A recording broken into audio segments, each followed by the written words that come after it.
Selanjutnya, poin yang kedua setelah marketing plan yaitu marketing langit. Dengan harapan bisnis yang kita jalani menjadi lebih seimbang dan terarah.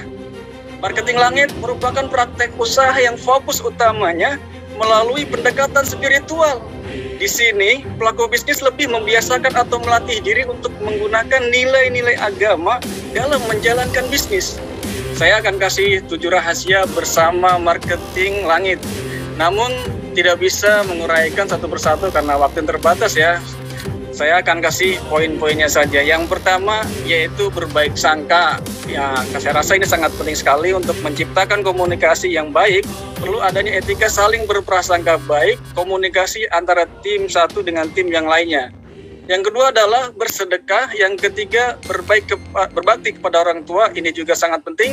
Yang keempat, menjalankan sholat wajib bagi umat muslim tentunya.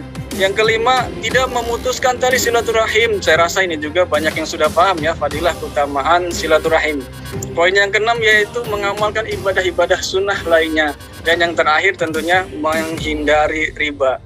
Itulah 7 rahasia sukses bersama marketing langit. Semoga 7 poin rahasia marketing langit yang saya sampaikan bisa diamalkan. Walaupun saya tahu memang awal melakukan teknik marketing langit ini mungkin teman-teman akan menemukan banyak kesulitan karena prakteknya memang tidak mudah. Namun untuk sukses di dunia dan di akhirat, kita perlu memperbaiki kualitas spiritual kita. Karena bisnis itu bukan soal untung dan rugi saja, tapi soal keberkahan. Ada yang mengatakan juga bisnis bukan hanya soal untung dan rugi, tapi menjadi pilihan bisnis tersebut mengantarkan kita ke neraka atau ke surga. Nauzubillah. Semoga kita terhindar dari azab sisa neraka dan diberikan kesuksesan dunia dan akhirat. Amin ya rabbal alamin. Teman-teman VTuber yang saya banggakan, sebelum saya mengakhiri materi pada malam hari ini, saya berpesan dengan sebuah cerita ya. Saya pernah mengajak bisnis kepada salah seorang yang memberikan penolakan dengan jawaban yang menurut saya unik ya. Pada saat itu saya menjumpai seorang bapak-bapak, saya ajak bisnis orang tersebut. Pak, bisnis yuk? Jawabnya apa? Dia bilang, nggak mau. Jawaban ini yang sangat jarang saya temukan karena biasanya orang menolak ajakan saya berbisnis, biasanya itu udah tahu duluan bisnisnya apa. Tapi ini belum tahu dengan PD-nya orang ini menjawab tidak mau. Dan saya penasaran lalu saya tanya lagi, kenapa nggak mau? Jawabnya dengan mantap, takut kaya. Wow, ternyata orang ini paham betul resiko dari berbisnis adalah kaya. Ternyata masih ada ya orang yang takut kaya di dunia ini. Mudah-mudahan teman-teman VTuber di sini sudah siap menjadi kaya dari VTuber ini. Tinggal kuatkan niatnya dan saya doakan semoga semuanya diberikan kekayaan yang barokah. Semoga semua VTuber diberikan kekayaan yang manfaat. Semoga semua VTuber diberikan kekayaan bisa buat bayar hutang-hutangnya. Amin ya rabbal alamin. Baik, saya lanjutkan kepada orang tersebut yang menolak ikut berbisnis dengan alasan takut kaya. Saya pun penasaran. Lalu saya tanya lagi, kenapa Bapak takut kaya? Jawabnya, takut hubud dunia, takut cinta dunia. Subhanallah, saya sambil berdoa dalam hati, ya Rob, ini orang soleh benar. Seharusnya orang-orang soleh ini yang diberikan kekayaan.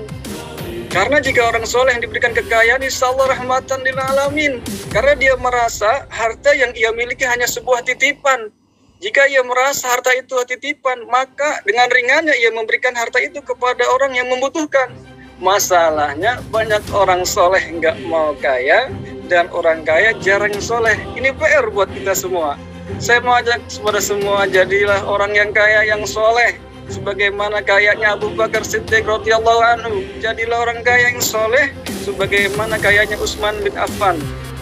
Rasulullah SAW sendiri sebagai suri teladan kita bagi umat muslim bukan orang miskin. Dalam sejarah, baginda Rasulullah saat hendak menikahi Siti Khadijah radhiyallahu anha dengan mahar 20 ekor onta bakrah, yaitu onta yang berkualitas.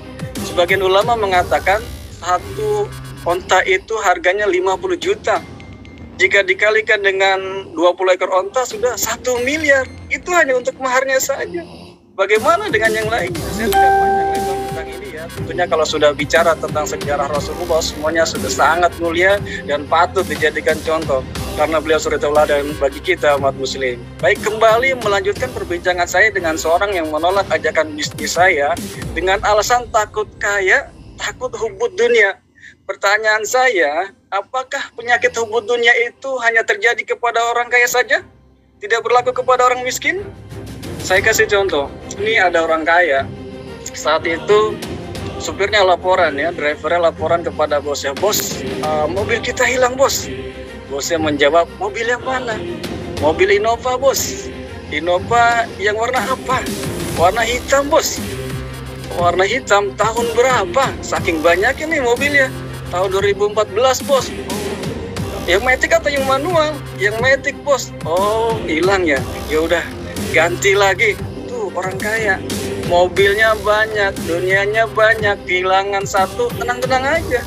Sekarang bagaimana dengan orang miskin? Mobilnya satu, Avanza, cicilan baru 3 bulan, baret nggak sengaja, uring-uringan sampai 7 hari, cerita kesana kemari, laporan ke tetangga sampai se-RT, naudzubillah, semua naudzubillah. Itu orang miskin, karena dunianya sedikit, mobilnya satu-satunya, itu belum hilang ya, baru baret, sampai segitunya. Para VTuber yang saya banggakan, penyakit hubud dunia bukan masalah kekayaan yang kita miliki, tetapi bagaimana cara kita menyikapi terhadap kekayaan tersebut. Kekayaan bukanlah tujuan, melainkan cara untuk mencapai tujuan. Manusia, dunia dan akhirat ini seperti dua permukaan mata uang. Jika hilang salah satunya, maka uang tersebut tidak ada nilainya. Ada yang mengejar dunia, lalu ia lupakan akhirat, maka tidak ada manfaatnya. Dan ada orang yang mengejar akhirat, lalu ia melupakan dunia, maka ia tidak akan mendapatkan kebaikan akhirat. Kenapa? Karena dunia adalah ladang amal untuk mendapatkan kebaikan akhirat. Seorang ulama pernah memberikan sebuah analog yang sangat menarik. Dunia dan manusia seperti air laut dan kapal. Manusia kapalnya, dunia adalah air lautnya. Kapal membutuhkan air laut untuk mencapai tujuan. Tapi hati-hati jangan sampai air laut itu masuk ke dalam kapal. Karena jika air laut itu masuk ke dalam kapal tersebut, dia akan menenggelamkan kapal itu. Dan kapal itu tidak akan pernah sampai ke tujuan. Biarkan dunia ini ada di bawah kita dalam mengarungi dunia ini untuk mendapatkan kebaikan akhirat. Maka mulai dari sekarang catat para VTuber sekalian, kita ingin punya penghasilan berapa? Silahkan catat. Ingin punya penghasilan berapa dan untuk apa? Berdoa itu harus spesifik ya, harus jelas peruntukannya. Supaya kita dinilai hamba yang pantas untuk menerima rezeki yang besar dari Allah. Karena rezeki Allah itu deras, yang derasnya seperti air hujan. Tidak seorang pun yang bisa menghakpatenkan air hujan itu. Oh, itu air hujan aneh, ente nggak boleh ngambil, nggak bisa.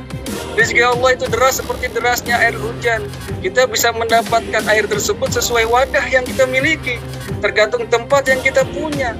Jika Anda punya wadah sebesar ember, maka Anda mendapatkan air tersebut sebanyak ember yang Anda punya. Jika Anda punya wadah sebesar botol, maka Anda akan mendapatkan air hujan tersebut sebanyak botol. Jika Anda punya wadah mungkin sebesar tutup botolnya saja, ya dapatnya sebesar tutup botol tersebut. Walaupun hujannya berhari-hari, walaupun wadahnya cuma seember, maka dapatnya hanya seember. Walaupun hujannya berhari-hari, jika kita punya wadah sebesar tutup botol, dapatnya hanya sebesar tutup botol tersebut. Inilah yang disebut wadah, atau yang disebut kapasitas. Maka jika ingin mendapatkan rezeki yang besar, maka besarkan dulu kapasitasnya. Besarkan dulu cita-citanya, sehingga kita menjadi pribadi yang pantas menerima rezeki yang besar dari Allah. Mulai dari sekarang, kita pantaskan diri kita untuk menerima rezeki Allah yang besar, meminta dan berdoa yang besar, sehingga kesuksesan dunia akhirat bisa kita raih, sehingga kesuksesan yang bisa memberikan banyak manfaat, sehingga predikat mulia di sisi Allah bisa kita raih, yaitu sebaik-baiknya manusia adalah yang bermanfaat untuk manusia yang lain. Demikian yang dapat saya sharingkan, semoga bermanfaat untuk kita semua. Saya kembalikan ke MC. Assalamualaikum warahmatullahi wabarakatuh.